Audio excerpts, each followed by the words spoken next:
Hello, everyone. Thank you so much for coming to my presentation today, especially those are in Vietnam. I know it's like 3 in the morning over there, so I really appreciate your time.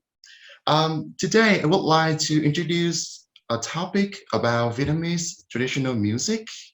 For me personally, I believe that music is very beautiful. Not only does it represent my country's culture, tradition, and customs, but it also has some kind of features that make it so attractive. And if you ever travel to Vietnam, I believe that being able to understand the music will help you enjoy the travel more. So today I would like to talk about different kinds of music genre in Vietnam. But before we get started, I would like to introduce myself. So as you may know, my name is Nghĩa, and with a little tone on top of the letter I.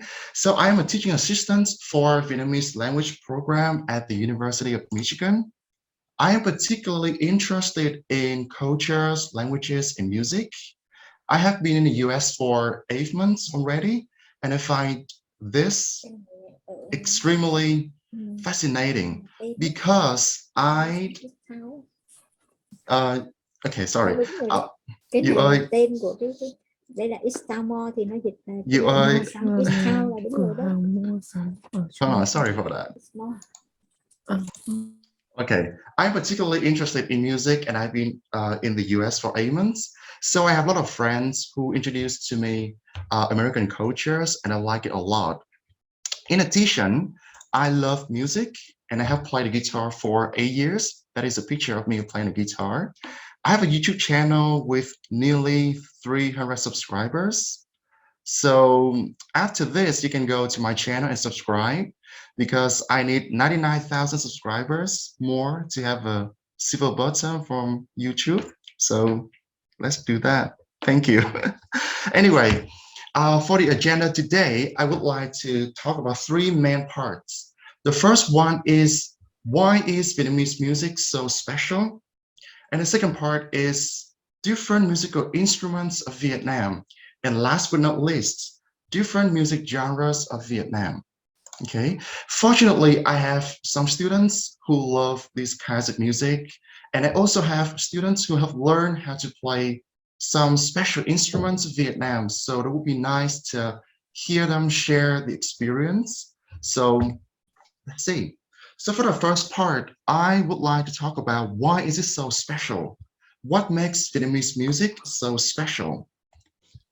As you may know, in Vietnam, we have 54 ethnicities and we have diverse tradition and customs with different cultures and each ethnicity has unique, music, genre and ways of performances.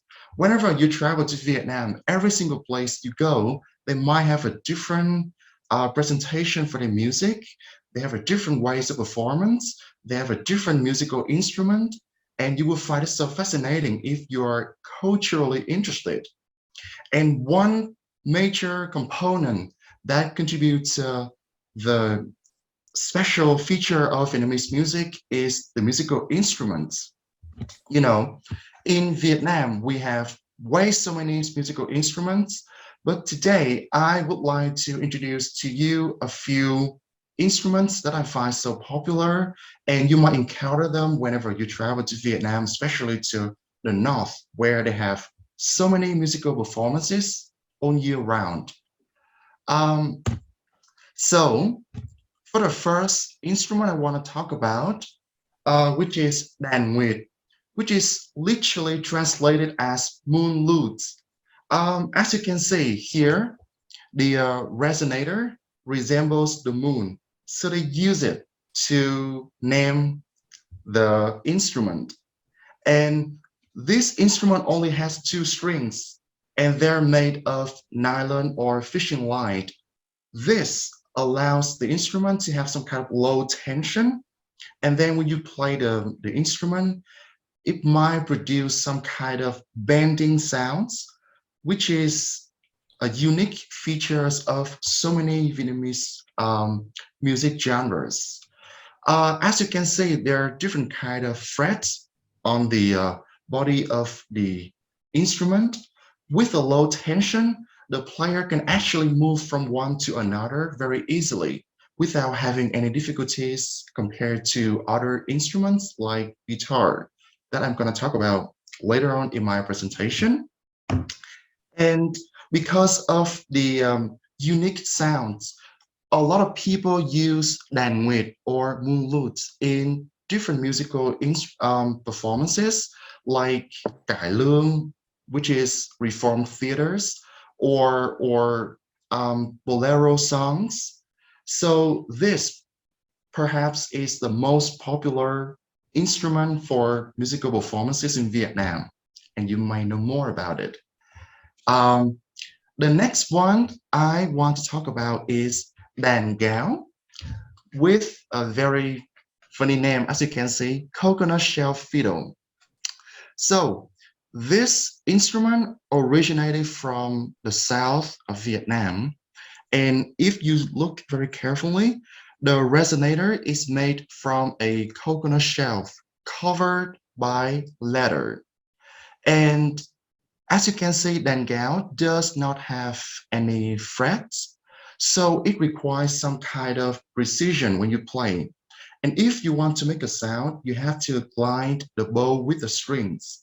And you have to do it like very smoothly to produce the right tones and the right notes. Otherwise, it might sound a little bit off tunes and it might spoil the performance. So this musical instrument is very unique in Vietnam, and they use it for cải lương, which is because of the sound it's produced, like high pitched sounds. So if you have an opportunity to attend any kind of performances in Vietnam, I believe you might see this and đàn nguyệt very often. And last but not least, for the musical instrument, we have đàn bầu, which is translated as one string zither. So this instrument has quite an interesting history.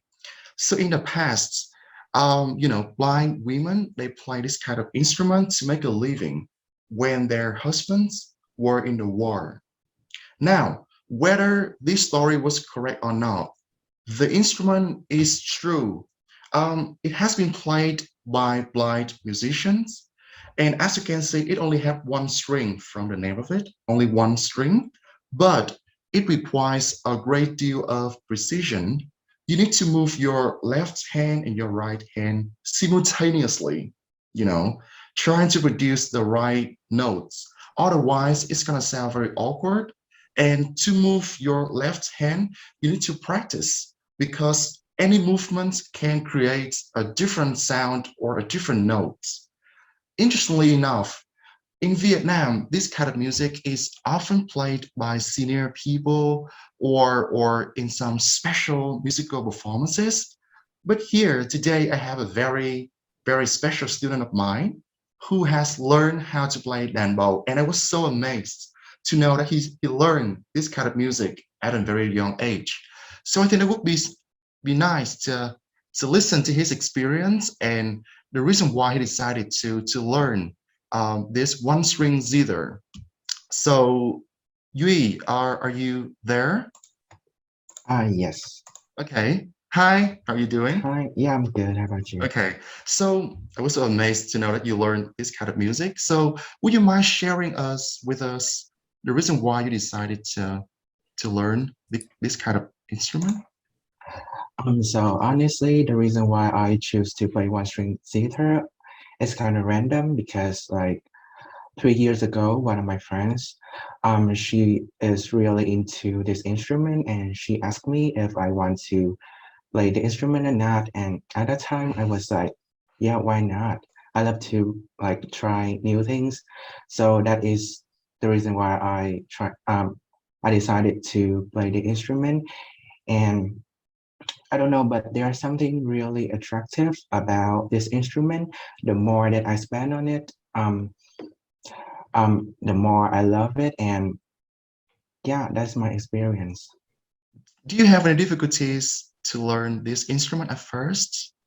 Yes, honestly, I don't have like a talent for music, so it was extremely hard and um like I need to spend like more than 2 months to like learn from the basic things. Yeah. Mhm.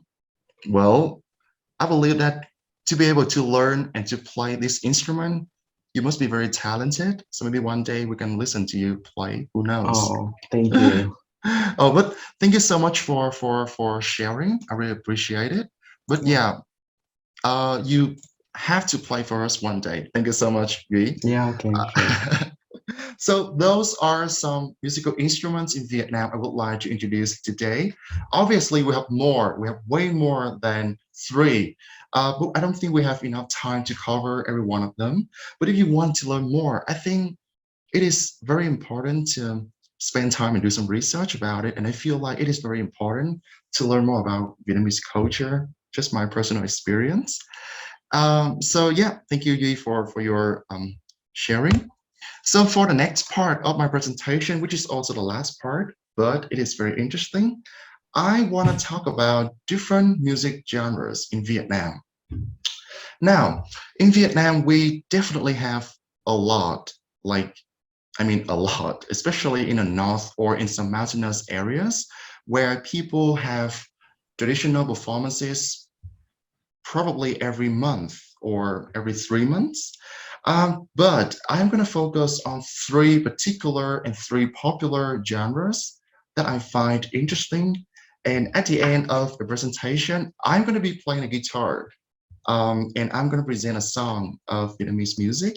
So let's look forward to that. So I want to talk about three different genres. The first one is cải lương, which is also known as reform theater. There are a lot of people, especially senior people, who love this kind of music. And nowadays they still do. But there's something, that happened and the popularity has declined over the year. But still, it is still something worth mentioning. And the second one is Quan, which is something like love duets.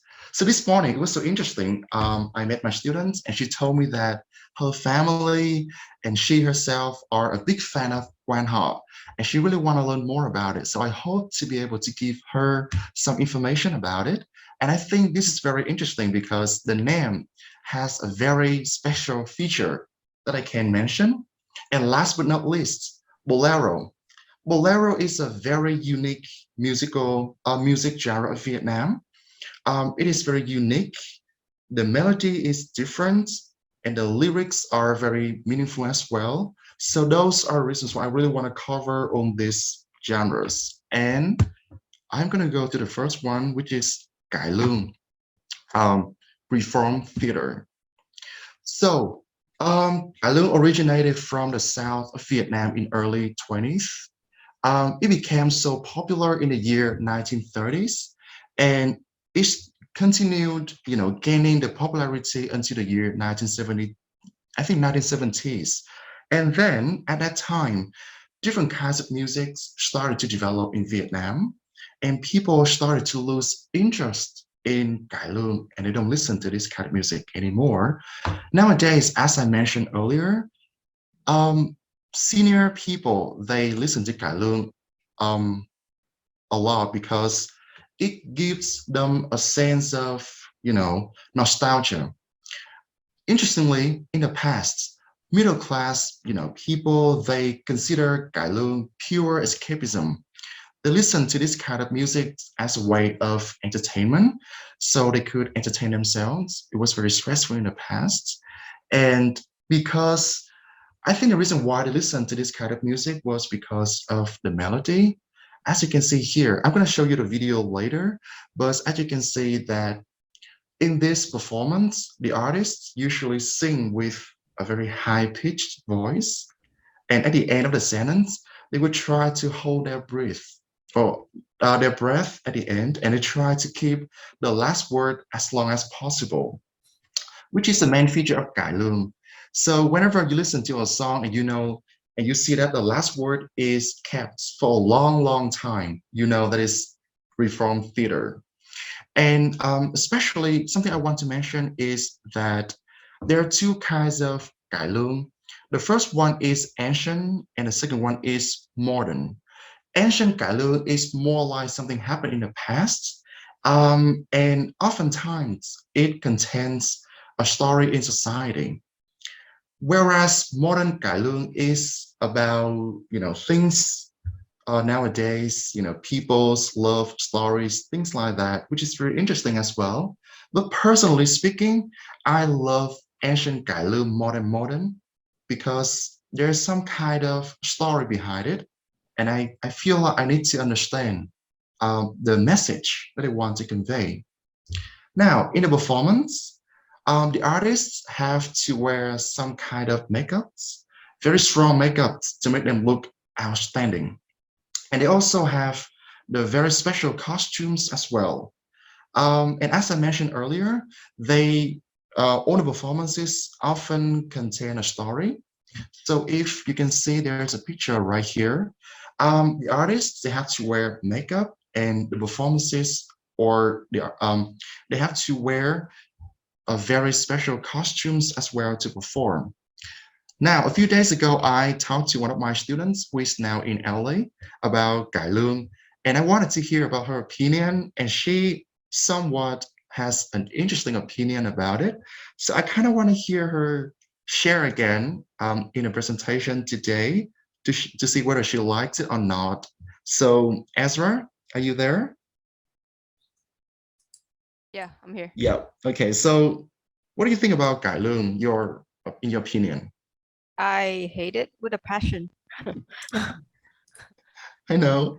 Why? I mean, because usually I prefer like the type of music that is like kind of upbeat and like uplifting in a way, and reform theater is not one of those. Like I feel depressed whenever I listen to it. So yeah, that's why. Yeah, I understand. And that was my feeling when I first listened to cải lương. Honestly speaking, I didn't understand anything when I was a child. It was so depressing listening to this kind of music.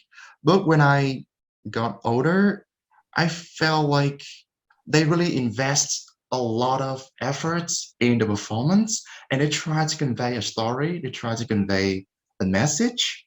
And when I listen to a performance, I feel like I learned a lot about Vietnamese society in the past. So I wouldn't say that I am a big fan of cải lương right now, but I don't really have any, I don't want to say I hate it anymore, but I do listen to it sometimes.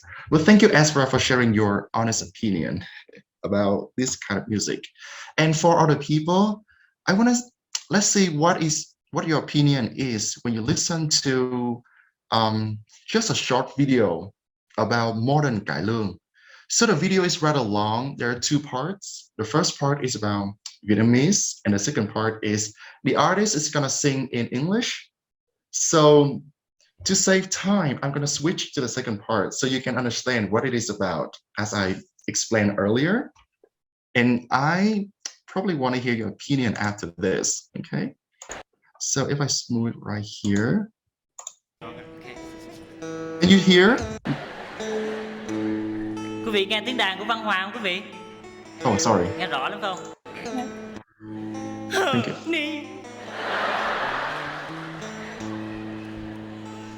Do you know I love you and miss you so much?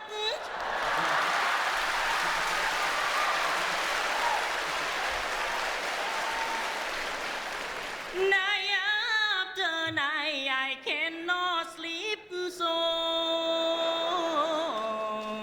well. You live in me because of money. I don't know who have nothing. I just love you by my heart, my soul. I don't know what to do. No car, no job, no money, no home. I will die very soon. Honey, come back, you can save my life. So as you can see, he sang in a very high tone, and at the end, he tried to extend the last sentence. Obviously, this is just not quite a serious one, but I find it so funny, and it also represents cải lương. So after this video, I would like to ask like my students about their opinions about cải lương. So Anna, are you there? Would you like to share about your opinion after watching the video? Yeah, I haven't listened to a lot of cải lương, like normal genre, but I think I would like it. Mm-hmm.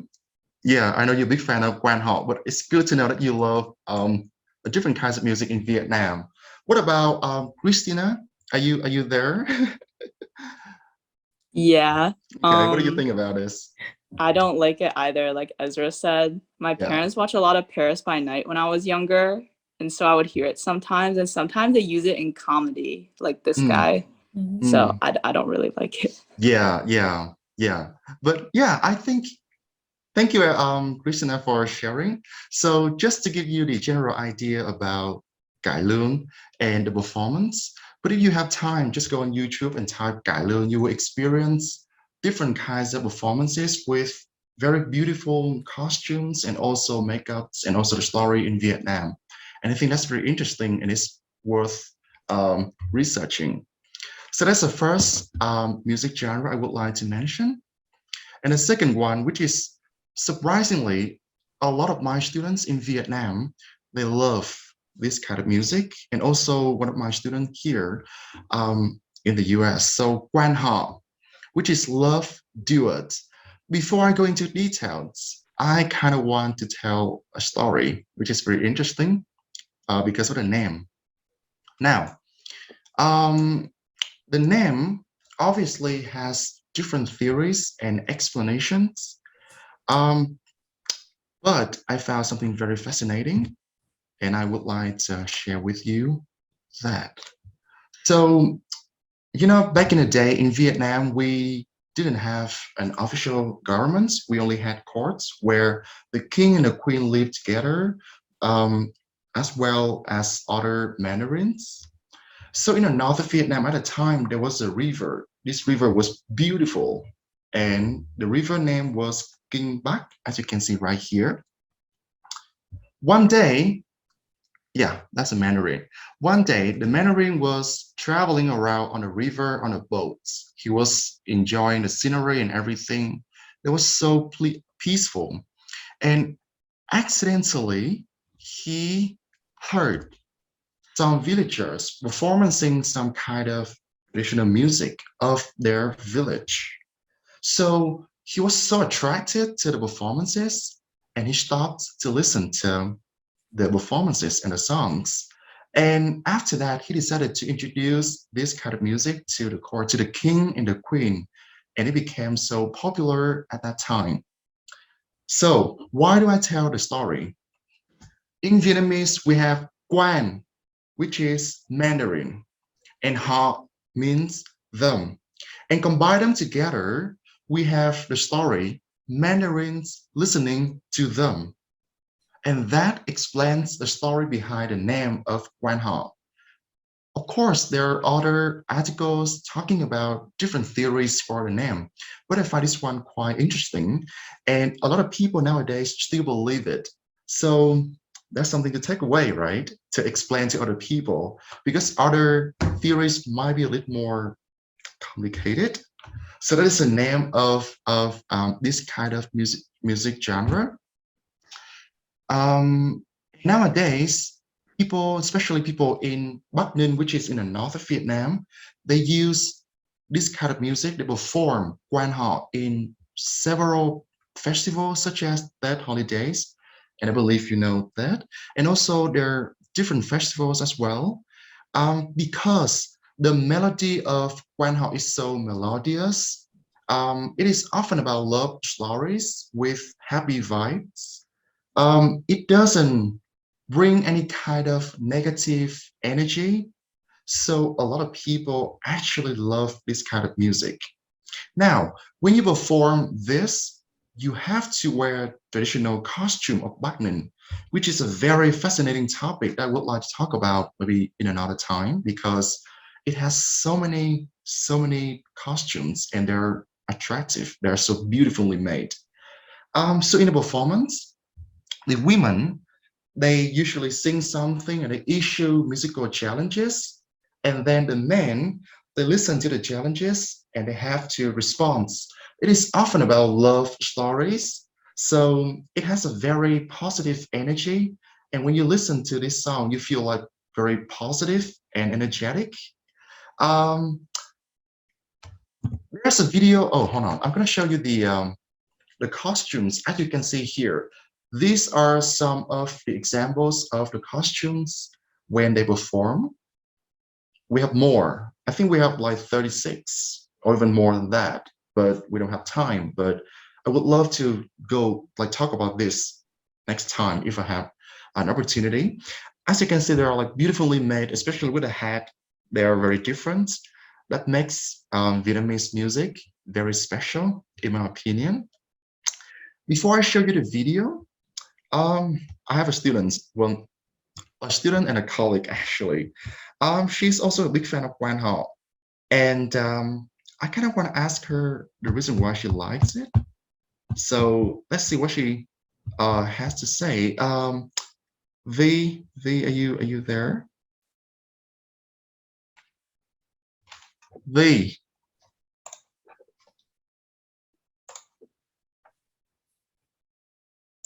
Okay, hold on. I think there must be a problem. Let me check if she's still here. V. Okay. Right, so we're gonna move on to the next one, to the video of the video here. So to show you how it sounds, the positive vibe it has, we're gonna listen to the first minute of the song only. Okay.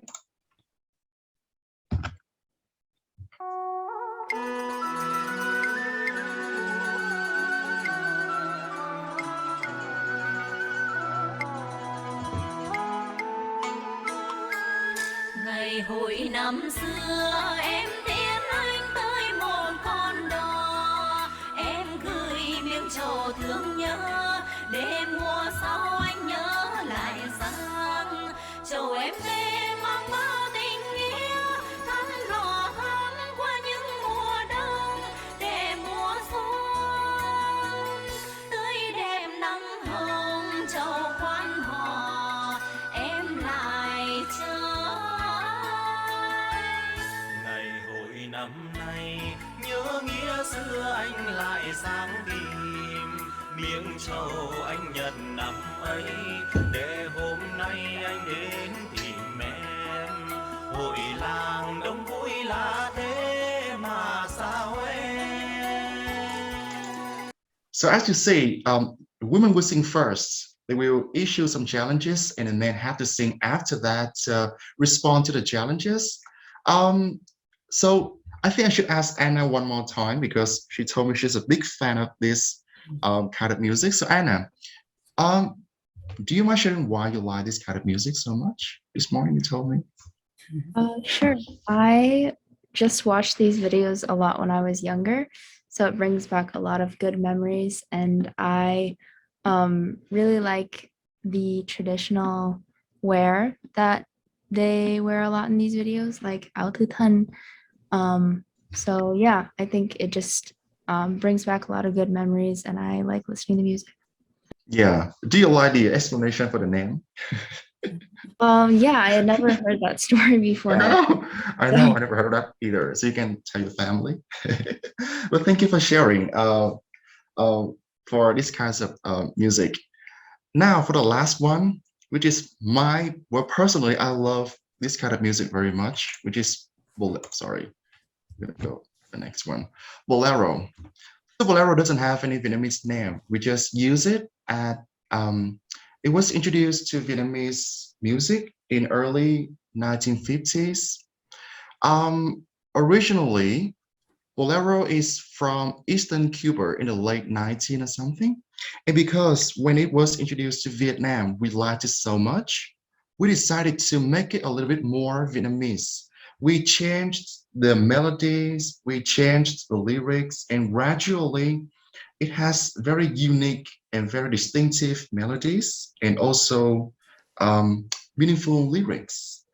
The melody is often very sad and very emotional as well. It is very slow. So I don't recommend those who don't like sad music, but I do actually. The music is about love stories with, well, often with sad endings. And this kind of music is often performed with the guitar because the sound of the guitar is very emotional, in my opinion. I play the guitar, I think so. And when you play Bolero, you don't have to wear any kind of traditional costumes. But the main thing is you need to convey the message, the feelings, and the story that a song wants to convey. Um, I talked to my colleague in Vietnam the other day. She hated Bolero, and she changed her mind after that, actually. So, Thảo, tell me about your story, Thảo. Are you there? Yes, hello. Hi. Hello. Okay, at first, I am not really into such slow tempo genre of music, but I'm living with my parents who are a big fan of Bolero, and whenever they listen to Bolero, they usually tell me about the past, and if my memory serves me right, they tell me that it used to be called yellow music. I don't know why That's there's true. the name, but yeah, but they also tell me that Bolero used to be banned in the south of Vietnam. I'm not really remember the reason why, but I believe that it still keep the popularity until now when there are a lot of competition now for Bolero now. I think you are still singing Bolero, right? Yeah. Well, Okay. I don't sing. Yeah, I think. Oh, really? You okay? Yeah, I think because of its simple but somehow poetic and meaningful lyrics about life, family, or especially love. So sometimes is I'm driven by my emotions, usually sadness when I listen to Bolero. Yeah. So I think if you want to try a different kind of music, you should try Bolero because it's somehow easy to listen to here. Yeah, Yeah. yeah, I agree. I agree. This kind of music actually affects my feelings a lot, and I play Bolero all the time on my guitar.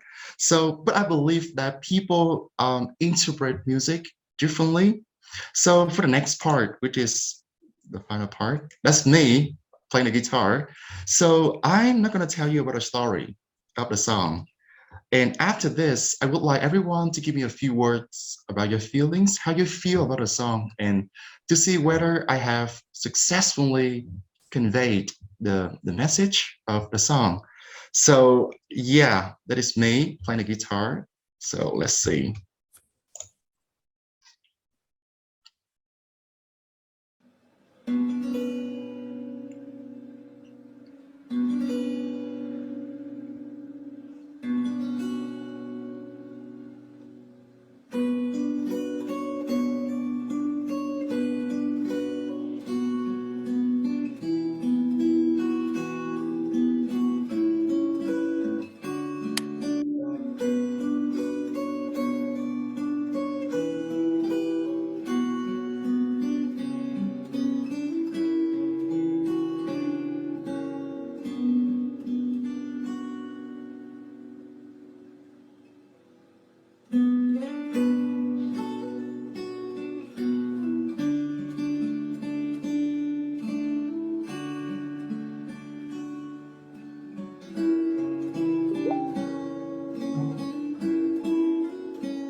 Yep.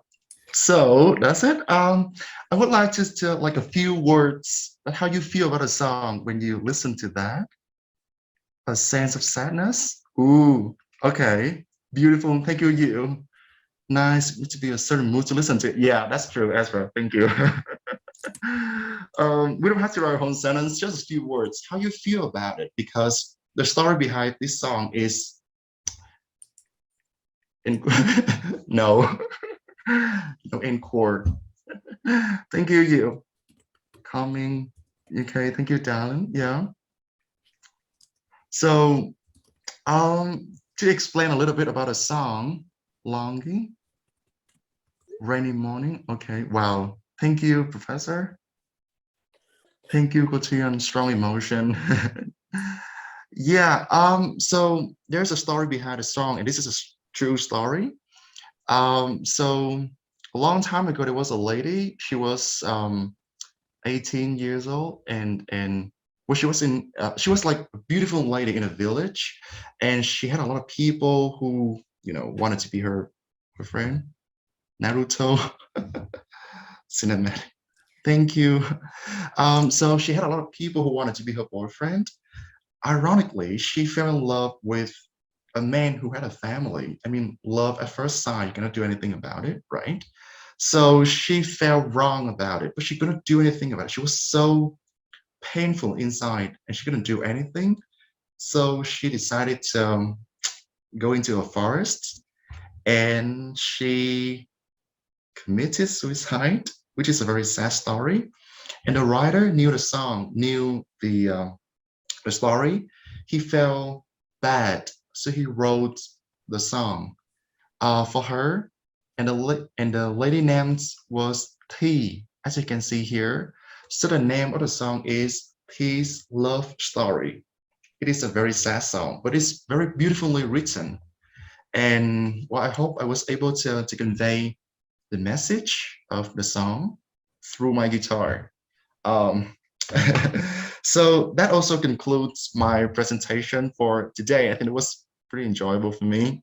Uh, so I would love to answer any questions if you have about Vietnamese traditional music. And again, thank you so much for your time. Especially those in Vietnam, you can go to sleep if you need. But thank you so much for your time. So if you have any questions, just unmute and ask. I would love to answer.